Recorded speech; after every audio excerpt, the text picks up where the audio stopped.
From homeless beggar to political powerhouse, Victor's unbelievable journey revealed. The story of Victor began in the land of Andorra, where his father Sebastian lived with his two wives.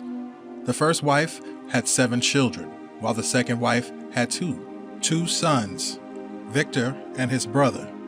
Victor, one of Sebastian's sons, was fortunate to have the love of his father, which fueled envy among his siblings. Victor's brothers decided to send him on a journey into the wilderness, crafting a false story for their father that he had fallen victim to a wolf. Upon reaching the wilderness, they planned to throw him into a well, but instead of a tragic fate, Victor was rescued from the well by a passing trader. He was then sold as a slave in Andorra. On a sad day after Victor had left home, Sebastian, Victor's father, sat in a room surrounded by family pictures. He pondered the fate of his lost son, and unable to hold back his tears, they fell heavily from his eyes. The second wife, Victor's mother, tried hard to console her husband, but his deep sorrow overwhelmed him with unbearable grief. In this difficult moment, Sebastian felt profound pain, and the tears flowed abundantly. In these silent and painful moments, the sorrow came to him to the extent that he lost his sight, unable to see the family pictures he held as memories of happier times. These losses were the price of the pain and sorrow that surrounded Sebastian's family due to the loss of their beloved Victor. As the days went on, Sebastian's confusion and sorrow increased, and he found himself living in complete darkness, seeing only the vivid memories accompanying him in those tough moments. Victor, the young man with the bright eyes and a pure heart, found himself in an endless maze of hardship, living as a beggar in a small corner of the street. He had only his tattered clothes. Wandering the city streets, Victor carried only his enchanting voice and his broken heart, but he decided to turn those difficult memories into an opportunity to shine. He began singing in the alleys, filling the air with his beautiful tunes. His songs told the story of his life and challenges he faced. As he sang, people started to gather around him. They listened to his enchanting voice, expressing both pain and hope simultaneously. They didn't see a beggar singing. Instead, they saw a person challenging circumstances with his spirit and his art. The ambitious young man and talented musician dreamt of success and excellence in the world of music. One day, Victor brought a magnificent musical performance to a local art hall, inspiring the audience with his stunning performance. The moment came when the president invited him to perform a musical special at the presidential palace. As soon as Victor started playing the piano, the hall immersed in beauty and enchantment. The president and his family were amazed by his skills and passion. After the performance, the king invited Victor to have dinner with his family. It was an unforgettable night where they would exchange conversation and laughter, discovering details of Victor's life and challenges. The family was impressed by Victor, not only for his musical skills, but also his friendly and humble personality. They've developed a strong bond with him, seeing him as part of their family. Victor continued to showcase his talents at special events, further increasing their love for him. Victor transformed from a stranger, musician, beloved friend, receiving constant invitations to visit the palace. In this way, Victor became part of the daily life at the presidential family, and the opportunity presented by the king turned into a chance to form a long-lasting friendship and a relationship built on values, respect, and appreciation. The president's wife tried to hide her deep feelings behind the mask of smiles and elegance she was so accustomed to in public places. She enjoyed her moments with Victor, but had faced real challenges when she felt the need to keep this relationship hidden from the public eye. Victor, on the other hand, lived in a whirlwind of conflicting emotions. He knew that their love was impossible, and the laws of the political world prevented them from being together. However, he couldn't ignore the attraction he felt towards the president's wife. One evening, as they strolled the palace gardens, Victor decided to distance himself. "Madam President," he said hesitantly, "I cannot continue down this path. We live in different worlds, and this love will bring too many troubles." But the president's wife's heart didn't give in easily. "Victor, we are strong together. We can overcome the challenges. Don't leave me alone in this cold world." Victor gently took her hand and looked into her eyes with sadness. "If only I could, but I would always choose you. But these are not our decisions alone." The emotional storm between them escalated as desire clashed with the harsh reality. Victor closed the door on himself, leaving Elizabeth alone in that tranquil garden. Despite his rejection of her advances, he was falsely accused of attempting to commit a crime against the president's wife, and he was sent to prison. However, in court, his innocence became clear.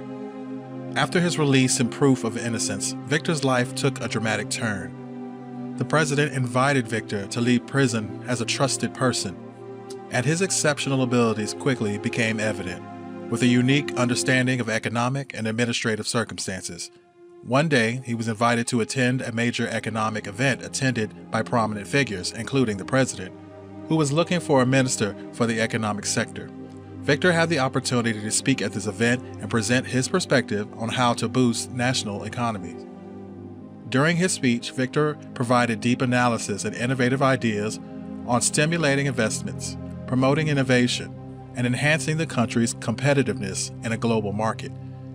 His clear and logical presentation highlighted his expertise and profound understanding of economic issues. The president didn't just listen to his speech, he asked detailed questions and passionately listened to his responses. Victor adeptly handled each question and provided additional clarifications.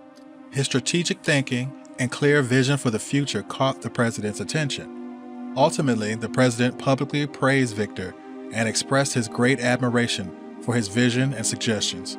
The president decided to appoint him as the Minister of Economy, considering him a valuable addition to the government. Victor's journey as the Minister of Economy began successfully, benefiting the country with his modern vision and effective management of economic issues. Victor's rise in the political scene of Andorra was not without challenges.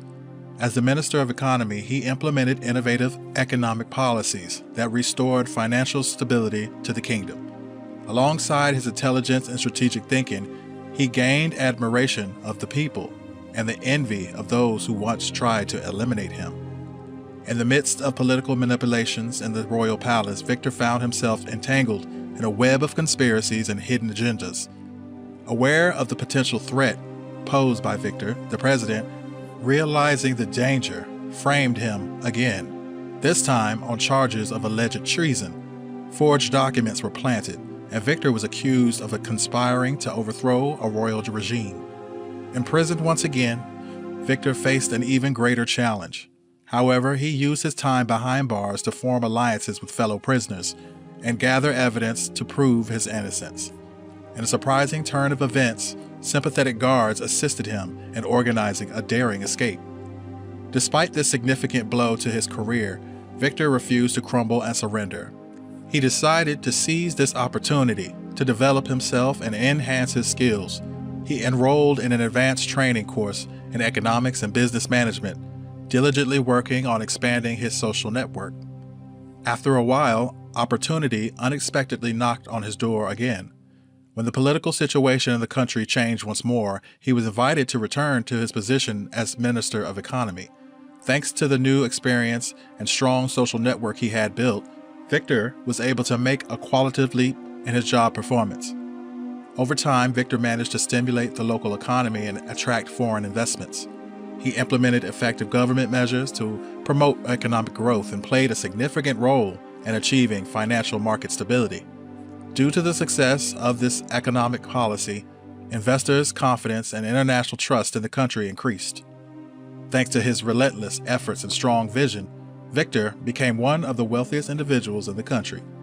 Despite this financial success, Victor did not forget the importance of public service and social responsibility. His story remained a living lesson about the power of will and the ability to adapt to challenges to achieve success.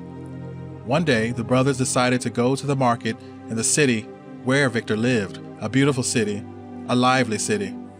The sky was clear and the sun was shining warmly, making the weather perfect for a trip to the market. They used their bicycles to reach the market, and the journey was long, beautiful, and filled with conversations of laughter. They arrived at the bustling market, where shops opened their doors to welcome visitors and displayed their diverse products. The brothers enjoyed wandering through the market, discovering craft stores, delicious foods, and beautiful clothes. They participated in different experiences, trying new types of food and buying souvenir gifts for their family. During their trip, they felt a deep connection and strengthened their bonds. The day was full of beautiful moments and new experiences that would stay in their memories for a long time. When it was time to return home, they were all tired but happy and grateful for the wonderful day. One day, Victor had felt the urgent need to relieve the pressures of daily life, and he decided to take a day off to rejuvenate and refresh his mind. His days were filled with meetings and tough decisions in his office as Minister of Economy. So he chose to spend the day exploring new places, strolling the local market. He woke up early that morning, dressed in simple clothes, and headed to the streets where the sun was shining warmly. This created the ideal conditions for a relaxing day. Upon reaching the market, Victor felt the vibrant energy and activity. The alleyways were filled with colors and enticing scents. He strolled among the shops filled with artifacts, handcrafts, and delicious foods. The windows were adorned with gold and silver, making him feel he had entered a magical world. Suddenly, Victor's attention was drawn to a small shop displaying gold in various forms. The jewelry was elegantly showcased, and the gemstones shimmered with their brilliance. He decided to enjoy shopping and chose a beautiful piece to take as a memento of his exceptional day. As Victor browsed the jewelry, the gold merchant turned to him with a friendly smile and said, "Hello, Minister. Can I assist you in choosing a piece of exquisite jewelry?" Victor replied with a smile, "Certainly. I'm here to enjoy the shopping experience, and I want to get something that will bring a beautiful memory to this wonderful day." The merchant began showcasing different pieces, each more beautiful than the last. As he contemplated, his attention was drawn to a captivating gold necklace adorned with diamonds. It resembled an artistic masterpiece, sparkling delicately. In the end, Victor chose this exquisite necklace and said with a smile, "I believe this necklace will be a beautiful reminder of an exceptional day in my life." He purchased the necklace and proudly wore it, and then decided to continue his tour of the market. He continued exploring the shops and getting to know the local people, savoring every moment. As he strolled, happiness and contentment filled his heart, as if he had forgotten all the pressures and responsibilities he had been dealing with the last couple of days. Suddenly, he saw two people approaching, and they were no less beautiful and lively. As they passed in front of him, he recognized his 7 siblings. His half-brother resembled him so much it was difficult to distinguish between them. However, when he looked back, he realized there were 8 of them, and doubt crept in. He decided to follow them and confirm when one of his brothers called out to his half-brother, Max. Victor immediately contacted the men he had summoned to the market and told them to investigate the kidnapping of that man right away. Suddenly, and without warning, a black car appeared next to them. A group of masked men got out, kidnapped Max, and threw him into the car and sped away before his siblings could comprehend what had happened. His siblings were shocked by the reality, but Victor didn't leave his brother. He quickly informed the police and their family about the incident. Victor arrived at the house where Max was placed, and at a moment, his heart began to beat rapidly. He found himself facing someone he had never expected to see again, a brother he had lost contact with for years. And what was supposed to be a happy reunion took a tragic turn. The first moment of that meeting was filled with shock and astonishment. The brothers exchanged indescribable looks, carrying lots of memories of pain. Max showed a mix of sadness and anticipation on his face.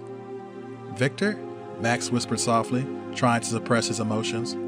"Max," Victor responded in astonishment, but quickly he was overwhelmed by pain and anger.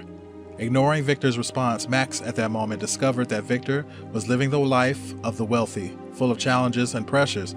There was a dark tragedy surrounding him. "I'm so sorry, Victor. I'm so sorry for everything," Max said with a broken voice, but the words carried great impact. At that moment, Victor felt a mix of conflicting emotions inside him, sorrow and anger and regret. He hadn't imagined the reunion to be like this, as if the long years had cast their dark shadows on this crucial moment. As heavy words hung in the air, Victor moved towards Max with heavy steps. The brothers embraced warmly, as if trying to remove all the pain that had accumulated between them over the years. The shoulders that had ached due to absence, pain, and difficult memories became a haven for comfort. "I'm so sorry, Max. I'm sorry for everything," he whispered. feeling tears touch his cheek. Max responded to the embrace with strength and spoke softly. "Don't say sorry, my brother. I knew we would meet again someday, but I didn't expect the reunion to be like this." In a poignant moment, they separated from the hug to look at each other. In Max's eyes, there was a glimmer of hope and repentance, while Victor's eyes showed a mixture of understanding and forgiveness. "I forgive you, brother." Victor took Max's hand in his, locking eyes with him. "I forgive you for everything. We are stronger together now." Max closed his eyes for a moment, then smiled, despite the tears that were about to fall. "Thank you, Victor. Finally, we are together. Together again." Thus the brothers emerged to a new hope, carrying the strength of forgiveness and love that time could not reverse. Max began to tell him all the regrets of his siblings and his mother's remorse towards him, and his father losing his sight due to excessive crying, and the decision to contact his siblings and inform them if they wanted to see their brother Max, they should bring their father, and the brothers were surprised but quickly agreed. The family gathered in the living room, and the atmosphere remained calm and filled with anticipation. And then he entered. He found his father Sebastian, and signs of sadness were evident on his face. "Dad?" Victor called out shyly and concerned, but there was no response. Silent whispers crept into the room, creating a somber atmosphere of sorrow. Victor approached his father cautiously, and when he reached him, he noticed something strange in his eyes, and tears of sorrow began to glisten in his eyes. "Dad, what happened?" Victor asked in a hushed voice. Sebastian choked on his few words before saying with deep sorrow, "Victor, I've lost my sight. The doctors cannot fix it." Tears fell uncontrollably from Victor as he sat next to his father, who felt sadness and disappointment. "I'm sorry, Dad. I'm sorry for everything," Victor said with a broken voice. Sebastian smiled sadly and raised his hand to place it on his son's face. "Don't be sorry, my son. This is our fate, but now I am glad you are here with us." "Mom," Victor said with a broken voice, "life has been very tough. I've lost a lot. I felt so alone, but I miss you and I need your support." The mother knelt to embrace her son tightly, tears meeting between their faces. These were not just words carrying pain and sorrow, but also a moment of unity where mother and son merged. "I am here for you, my dear. Don't feel alone. We will overcome these challenges together," the mother said, a voice full of tenderness. At that critical moment, Victor's siblings began to approach him, with quiet and heavy steps, sorrow evident on their faces. This was a moment of deep silence before they all stood around Victor. "We are sorry, Victor," his brother said, tears sparkling in his eyes. "We were children. We didn't realize the seriousness of our actions." Another brother added with a broken voice. Victor listened in silence to his siblings' confessions, feeling the pain in his depths. They were all part of a harsh and unexpected incident in his childhood when they threw him into the well. "Please forgive me," Victor said with a small voice full of pain and regret. Apologies and forgiveness filled the room. The brothers exchanged words of remorse and acknowledgments for their mistakes. As Victor was drawn to their hearts, he felt a wave of forgiveness seeping into him. "I understand, siblings. I love you all, and today we start anew," Victor said with a voice coming from the depths of his heart. Hugs were exchanged between the siblings amid waves of tears and forgiveness.